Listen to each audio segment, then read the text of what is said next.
Hello, I'm Jeanette from Yorkshire Talks, and this is one of a series of short chats where we ask three questions.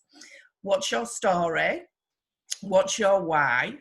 And what's next? At Yorkshire Talks, we believe that everyone has a story to tell, and we want to share people's stories with the aim to inspire, help people be happy, joyous, laughter, and even some life lessons and life tips. So today I'm joined by Mark Thompson. I met Mark when I started learning to row at the tender age of 48. It was his partner that was rowing, not Mark himself, but his partner Liz introduced me to you, Mark. I think that's quite a number of years ago now, isn't it? It is, yes. Yeah. Probably be about... Time flies. So let's start, Mark. What is your story? Who are you? What's your story right now? Because I know that you have lots of stories, but what's your story today?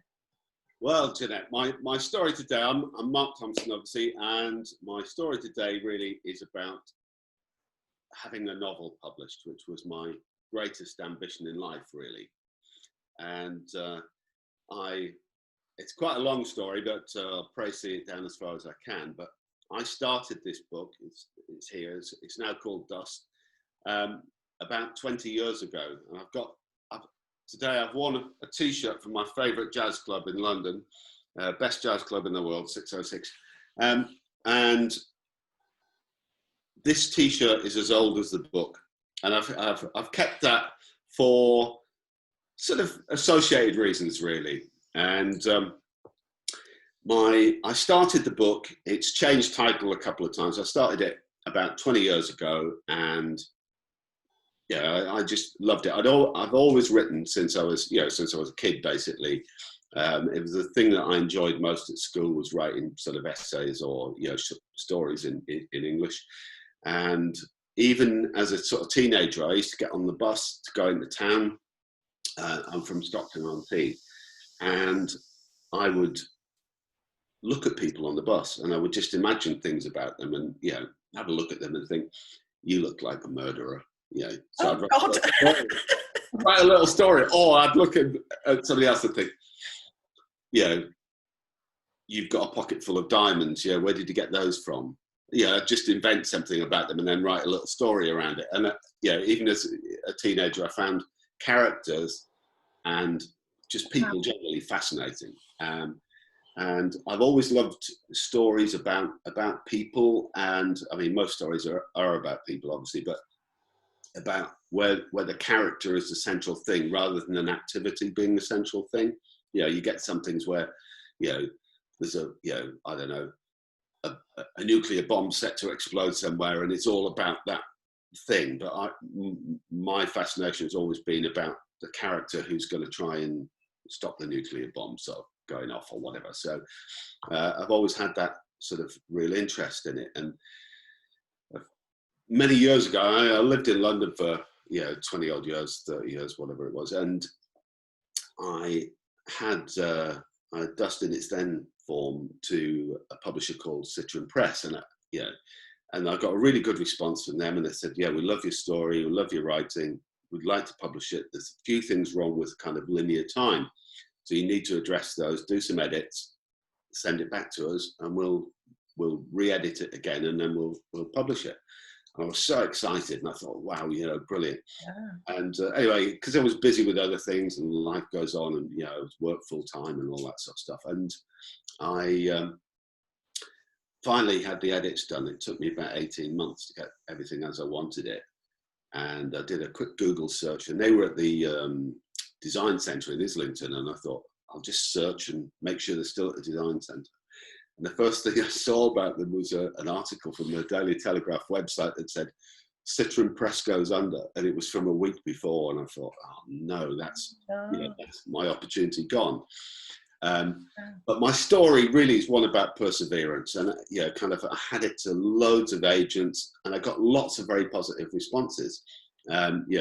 I think generally, if you've written a novel and you submit it to agents and they send you one back saying, I think you'd be better off taking up a career as a gardener or something. Then, you got on the chin.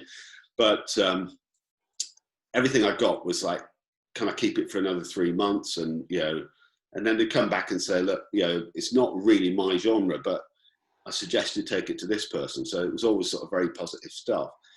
And then I met Dan Brown's old agent, a lady called Carol Smith, and she took me out for lunch. She paid for it, and it was, great thing. And I thought, and bearing in mind that, Dan Brown had the Da Vinci Code out, and he was, the big kind of selling author at the time. And she said, look, I've read your manuscript. It's beautiful. You are one hell of a writer. And I was like, wow, kind of hearing this from his agent. And she was kind of like the top agent in the country at that period. And she said, but it's not sufficiently commercial for Tesco or Sainsbury's to order 20,000 at a time. And I thought, I'm not interested in Tesco or Sainsbury's. I just want it to be published. I want people to read it. And my great ambition was to be able to go into Waterstones and see it on a shelf. That's all I really wanted. Hunter S. Thompson, then Mark Thompson. And I just thought that'll do for me. And you did it, didn't you? I mean, how? Yeah. Well, she said, if you write a crime novel or a psychological thriller that we can badge, I'll represent you. And I kind of walked away from that thinking, wow, Dan Brown's agent wants to represent me. And I thought, actually, no, I believe in my book. I don't want to write something, to order. I want somebody to publish Dust and see it on the shelf. That's all I wanted. So how long did it take you from your first idea and your first need to write the book to actually getting it published, Mark? How many years was that? 20, give or take. It might have been 19, but it's roughly 20 years. Right. So you mentioned perseverance. So what I want to know now is what's your why? Why? You've mentioned a few things as why you've done it, because you've got the imagination and you wanted to see it in Waterstones. What was your real deep driver? Because you had to have a lot of perseverance to keep knocking on doors and getting your book out there. Yeah, it was very much that I believed in the book, and I thought, sort of reading back to it, I thought, wow, did I write this? I was sort of impressed with myself, which is a rare thing, really. And I just thought, this is good enough for people to read, and that was my real driver, really. And it's like I realised with Carol Smith that it's all about. Well, it's not all about money, but it's about serious money at that end of things. Yeah. I never imagined I would make money from it. I've been very fortunate. I have, because it's in German and Chinese now. But it was really my driver that, I guess, in a way, being sort of one of my funny quips that one of my friends came up with, said, well, at least, when you've gone on your headstone, you'll have, here lies Mark Thompson, dust to dust, but yeah. I like when you said, I impressed myself, because that's you saying to yourself, wow, I did this.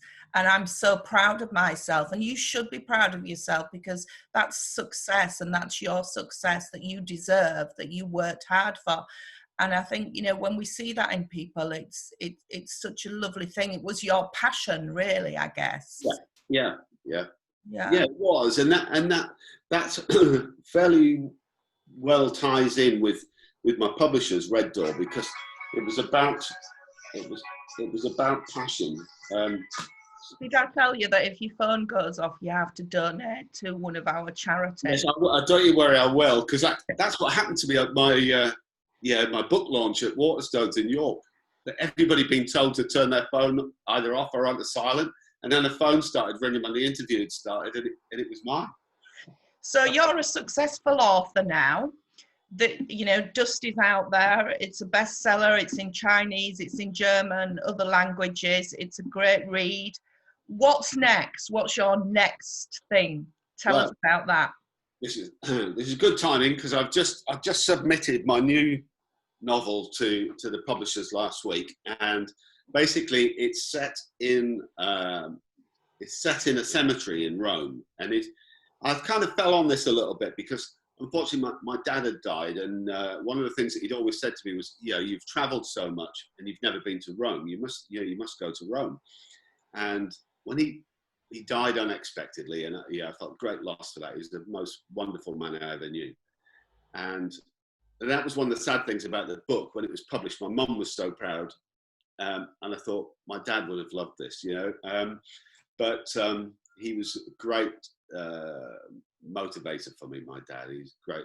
He encouraged me enormously, and he was very much, look in the mirror, be happy with the man who looks back at you in the mirror, because if you can't be, there's something wrong. So anyway, as a consequence, I went to Rome, and I was wandering about on my own, and I went to Keats House Museum, and John Keats, the poet, died in a house right next to the Spanish Steps, and I did that, went there, and the lady who was running it said he's actually buried in a non-Catholic cemetery, which is an interesting place to go. And I thought, I've got time to spare. So I went there, and it was the most beautiful kind of gardens, really, but with tombstones in. And Percy Bysshe Shelley is in there, and all these famous people. And I thought, wow, if walls could talk, the stories of the people in here, absolutely amazing. Artists and writers, poets, diplomats, counts, princes, you name them. They're a fantastic set of people. And I thought it'd be wonderful if you could bring all these people to life and hear their stories or their view of the modern world. So that's what I did. I went back with Liz and did a bit of research there, and basically formulated a story that this photographer goes there to take a photograph of Shelley's tomb for a magazine cover. He has a sad accident. He sort of climbs up a wall, loses his footing, falls down, hits his head on Shelley's tomb, and then he thinks he's kind of stunned, or And is this what you based your story on then? This, when you were in Rome, your next story? Yes, yeah, and it's kind of and my whole idea was that this photographer has an unfortunate accident, dies, but his spirit comes out, and then he's surrounded by Shelley, Keats, all these fantastic people, and it's a bit of a commentary on modern life and about celebrity and all that kind of stuff. But it's I was really pleased with it, and finally finished it, and I sent it off to Red Door, my publishers. But you talk about passion, and when I actually got the publishing deal, I'd read a big article in the independent newspaper. I mean, it's all online now, or it's just the iPaper, but when it was still a broadsheet paper, big article about Red Door, and it was about the passion of these three ladies who run this publishing business. Yeah. And I thought, wow, and I was so impressed by it, and I thought, I'm going to submit it to them. And I'd said to Liz, I'll submit it to them as a last go, and then I'll just self-publish it on Amazon, and then I can move on. Because it's a bit like a baby that keeps getting older and older, but doesn't leave home, kind of thing. So, anyway, I sent it to them, and the thing was, their rejection rate is 97%. So, wow. And you think, well, that's a standard thing for publishers, and but from them I got sent my first 3 chapters and my synopsis, and got a phone call saying, look, we really love it, can we have the rest? And sent the rest, and then they rang me and said, look, we're going to publish it, we think it is absolutely fantastic. And I've had the most fantastic relationship with them. They are brilliant. They are the best publishers in the world for me, and now I've got an agent in New York, which is brilliant. So when does it come out? When does this next book come out? Well, I don't know. They probably not until late summer, I would think. Okay. But do we have a title for it yet, or? I've got a working title of Eternal City, because Rome's called the Eternal City, so I just kind of used that, and also just the idea that it is eternal. Kind of the spirits. It's a story of hope as well, because obviously we've all lost people at some point, and and my thought is, what happens when when we die, and Yeah. it's a very positive thing. You know, I just think it would give everybody who reads it hope about where we go next.